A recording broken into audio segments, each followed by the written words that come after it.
Hey guys, quick announcement before we get into the review is that I've never really done any reviews before, or I kind of tried, but I always watch reviews on YouTube and they're very entertaining, so I thought I'd give it a shot. I don't get much gear or guns very often, so I'm gonna start out by doing reviews of all my guns that I currently have and all my gear. But we're gonna start out from the beginning with my first airsoft gun, and it's a Springer. And I'm gonna try to go in a lot of detail on this, so that if there's like anybody who wants this gun, who wants a Springer, can get full information on that product.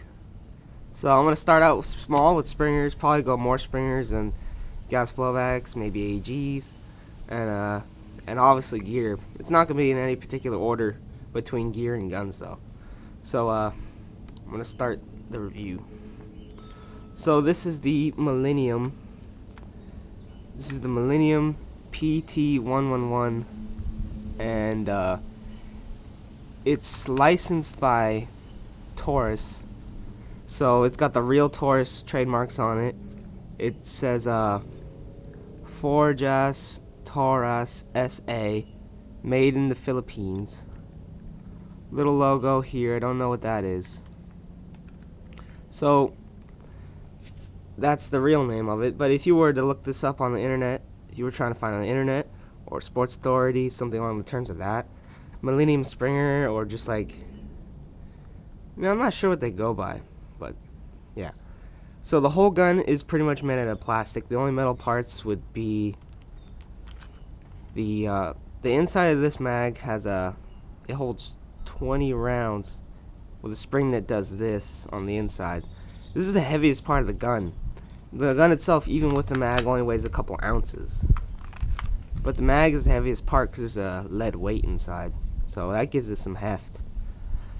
So this is full plastic, and this little base plate on the magazine comes off quite easily. Like, I got this gun used, so I'm not sure this comes off all the time. You might have to glue it if it starts happening to you.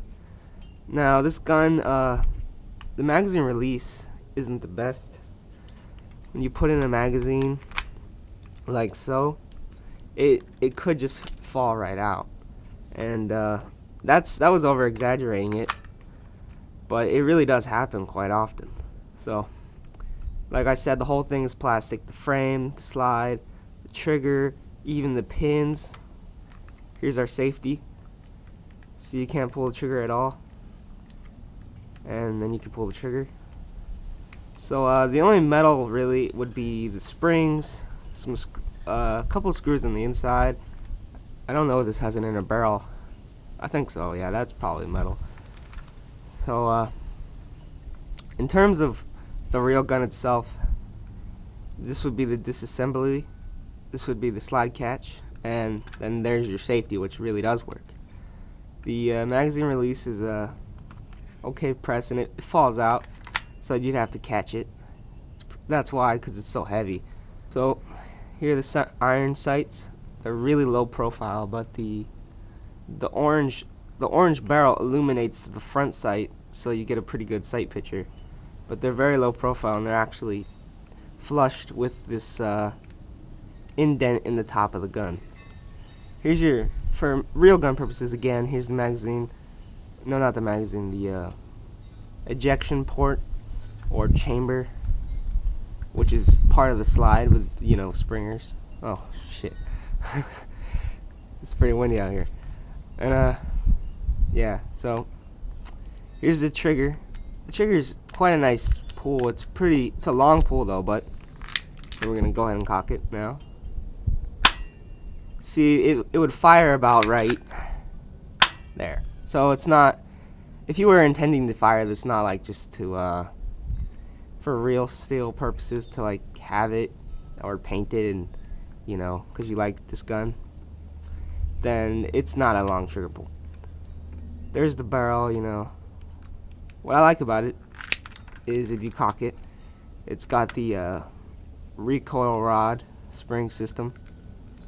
Another interesting part about springers that I discovered is that if you cock them and if they're worn out or kind of old, just kind of get them to stay halfway back.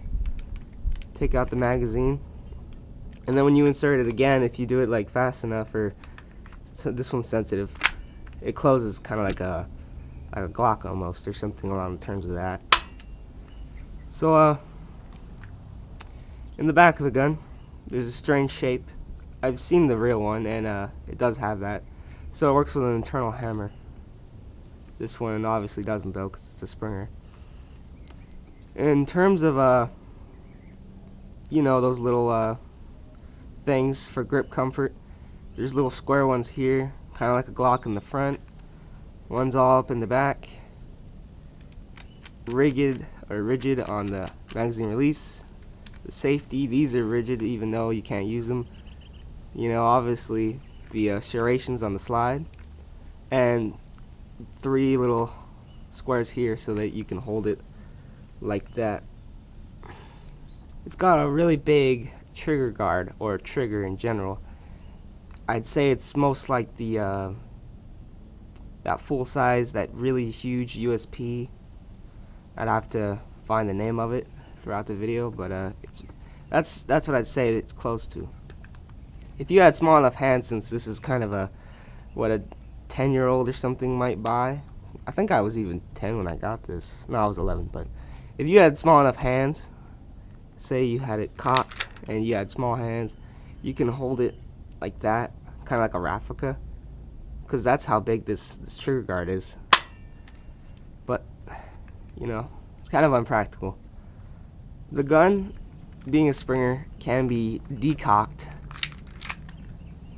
Pull back the slide and pull the trigger, slowly bring it forward. It's decocked. I always had to, and what I've seen people do is do that. But you know, now it can be disassembled, but it's probably not designed to be, but it can. You want to like lift up this, kind of wrench it off, and then you got your entire slide off. Here's your spring. Don't get these wet. These rusted really quickly on mine.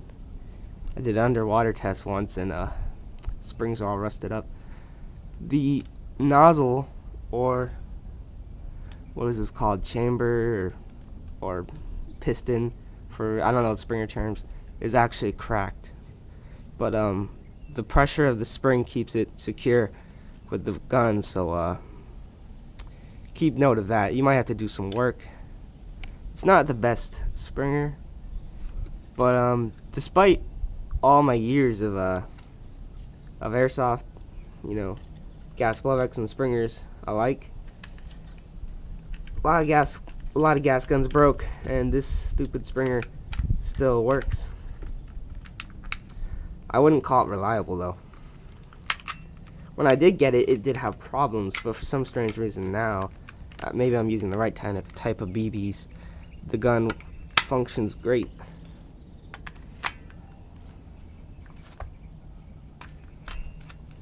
So that was the Millennium Springer. Guess that's what we're gonna call it if you want to find it online, Millennium Springer. And I actually kind of like this gun a lot. It's got a nice size to it, although not a lot of pinky space. But I use it to hold the mag in. If it's old enough, it might fall out, so I hold the mag in like that. And it's a pretty good Springer for a noob, I guess. So do some shooting with it. Okay, so I don't exactly have any 12 gram BBs for this, for terms of range and accuracy, since these use 12 gram. Mostly have 20s, but I have one 12 gram, so I could test range and accuracy with that. And then the rest will basically be just shooting entertainment. So here's how you load the pistol. You are going to want to use 6mm 12 grams.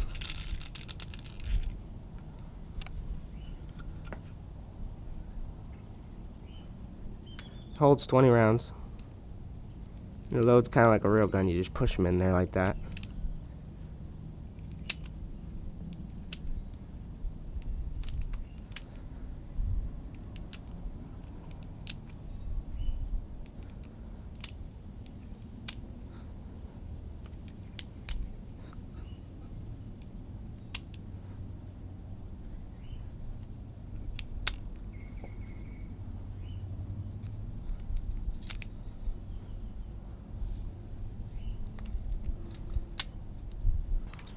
Alright, so put it in our gun. It's actually kind of a tighter fit once it gets in the gun for some reason. I guess the BBs make it expand, or maybe the screws are loose.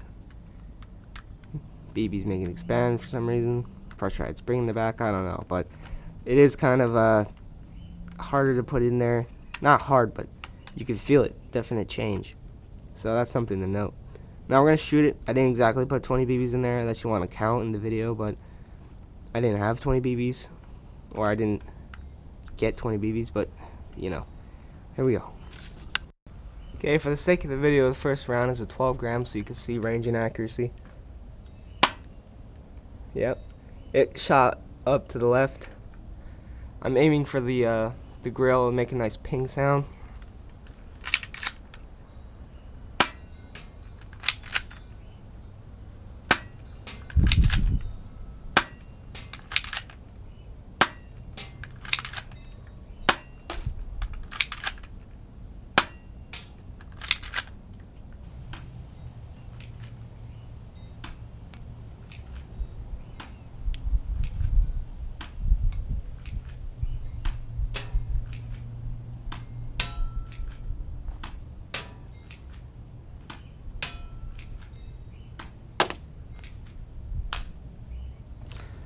And we are out of ammo. To tell when it's out of ammo, obviously, makes this sound much different than when there's actually a BB coming out. So, that was the shooting review of this gun. Obviously not that accurate. Maybe with 12 grams you get better, you can actually hit someone if you were going backyard airsofting. But do not use 20 grams in this. It could jam and it does not go very far. Alright, so that concludes the review of the Millenium Taurus PT111 Spring Airsoft Pistol. It's about $20. I got mine used though from a friend, so I didn't do that. But yeah, I guess if you want a pistol and you don't have any at all, you don't have a single airsoft gun, I definitely recommend you get this. It's lots of fun. When I got mine, I loved it, and I kind of still do like it. It's a good gun. I like to play with it. But yeah. Little announcements here.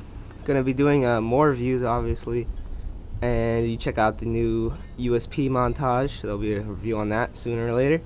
It's a good video, and definitely check that out and like it. Like this video and subscribe if you haven't already. And put some annotations to some of my favorite videos that I've made over the years, and you can take a look at that and like them if you like this. So stay tuned. Gonna be doing a review next on the what's it called? Crosman Stinger P32.